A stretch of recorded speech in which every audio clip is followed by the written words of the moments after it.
കുറയാതിരിക്കാനും വേണ്ടിയാണ് അടുത്ത സീസണിലെങ്കിൽ പുറത്തുനിന്ന് വരുന്ന രക്ഷകർത്താക്കളോ ആൾക്കാരാരാവട്ടെ അകത്തുള്ള മത്സരാർത്ഥികൾക്ക് ഒന്നും കൊണ്ടു കൊടുക്കാൻ അവസരം ഒരുക്കരുത്. ഫുഡ് ആയിക്കോട്ടെ, അത് കുഴപ്പമില്ല. പക്ഷെ വസ്തുക്കളോ സാധനങ്ങൾ കൊണ്ടു കൊടുത്താൽ നമുക്കൊരു ബലമായി.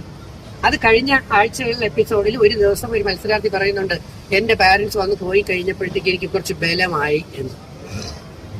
ഞാൻ പറഞ്ഞ മനസ്സിലായി.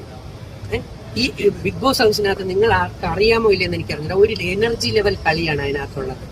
അതിനകത്ത് black energy, negative energy, positive energy, അല്ലെങ്കിൽ വേറെ തരത്തിലുള്ള പല എനർജികൾ ലോഡറ്റ് ആയിട്ടുള്ളത് കുറച്ചു പേർക്ക് അറിയാം. നമ്മൾ ചില പ്രത്യേക എനർജി ലെവലിലാവുമ്പോൾ നമ്മൾ പോലും അറിയാതെ നമ്മുടെ കൈവിട്ടു പോകും.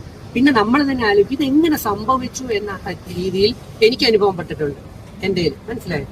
അപ്പൊ അങ്ങനെ വരുമ്പോഴത്തേക്ക് നമ്മുടെ കഴുത്തിലോ കയ്യിലോ, എന്റെ കഴുത്തിൽ 2 മാല ഉണ്ടായിരുന്നു, ഒരു കുരിശുണ്ടായിരുന്നു, ഒരു കൊന്ത ഉണ്ടായിരുന്നു, ഒരു രുദ്രാക്ഷം ഉണ്ടായിരുന്നു. എല്ലാം അഴിച്ചു വെപ്പിച്ചിട്ടാണ് എന്നെ അകത്തോട്ട് കയറ്റിയത്. അപ്പൊ മുമ്പ് നമ്മുടെ